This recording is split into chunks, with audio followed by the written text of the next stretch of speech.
So let's talk about a couple of stocks in this week itself which were buzzing around.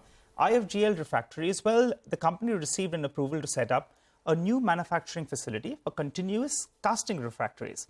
Now that will have an installed capacity of around 240,000 pieces per annum.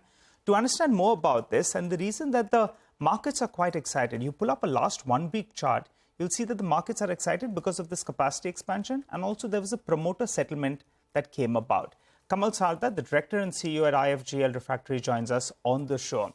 Hi, Mr. Sarda. Good morning. Thanks so much for joining in. Well, we wanted to understand a couple of aspects with regard to this expansion. One is, how do you fund it, this 150 crores odd? What's the revenue potential? It's normally around 1.5 times, I think so. So could you tell us what is the revenue potential? And by when do you think you hit this peak revenue potential? This project cost is estimated at about 150 crores. And this will be partially funded from internal accruals, and I think we will also take some loans against this. Could be about 60-70%. That we have not decided. And the revenue potential is about anywhere between 150 to 200 crores, depending upon the market. And it will take about 3 to 5 years to reach to the full capacity. And the reason why we have decided to set up this plant, one is to give in one of the best technology plant. Our existing plant is slightly old. So yes. now Odisha is a steel buzzing area. We are talking about 100 million metric tons in the next 7 to 8 years. And yes. That's where the refractories are. We feel our refractories will be needed. And these are all like high-grade steel capacities coming up. So you need a very high technology products. And backed by this, our yes. Technology center at Odisha will also play a big role in giving the best quality products to the customers. Got it. All right, Mr. Sarda. So the geographical reach out there is going to be good for you. And as you said, around 200 crores in the next 3 to around 5 years. Give us a couple of more details. What is the ROCE on this particular project? If you could tell us, what are you looking at?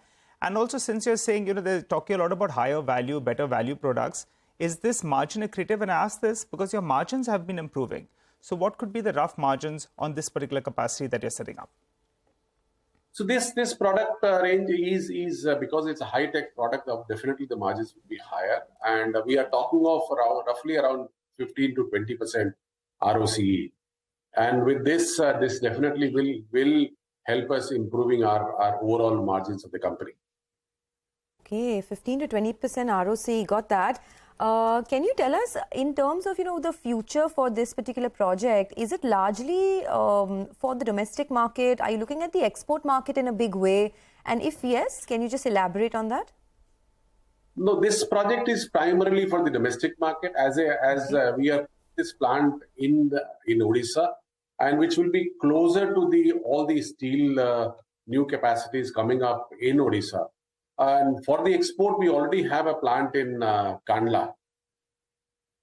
Okay, so can you tell us a little more about the export market potential? You do supply to places like Europe and America as well. And the growth has been pretty good. If you look at it both in Europe and America in Q4, the segmental revenue, there's been a decent jump. What kind of overall growth are you looking at for FY24? I think some of these figures, I think growth for FY24, I'll not be able to share right now because of the silent period. But I mentioned in my last interview with you that we are talking of doubling the turnover. That's our target in the next 5 years' time. And we are moving towards that. And this plant is also one of the trigger point for this incremental growth. Okay. All right. Mr. Sarda, the problem is that as of now, you traded a big discount in comparison to the other listed peers, Vesuvius as well as RHI. So that's why the street is a little bit more optimistic on your prospects from here on. So holding on to these margins and doubling your revenues will be key.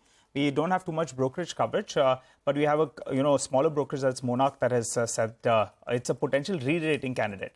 That aside, You've told us enough about this particular project. I want to ask you about Krosaki, their stake in the company. Now, they had close to around 15.5% stake. You all have said there's a breakthrough over there because the existing promoters will buy that 15.5% stake.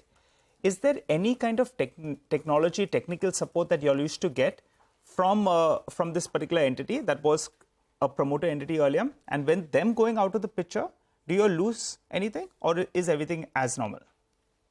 So everything will be as normal. Kurosaki had acquired Tata Refractories in somewhere in early 2010. Yes. And thereafter, there was no technology transfer. I think last technology transfer, if I'm not wrong, was 2005. So since then, we have been developing our own technological improvements. So we don't feel any effect because of that. Okay. And acquiring the shares of Kurosaki by Mr. Bajoria and his family, I think shows his confidence in the company. Okay. How does he fund it though? Will he have to pledge the existing stake that he has? No. I don't think he's going to pledge anything existing, but he has enough cash with him, and I think he is fully prepared to acquire this without pledging any of the existing IFGL shares. All right, so we'll leave it at that. Thanks a lot for joining us. I appreciate your thoughts. That's IFGL Refractories, but the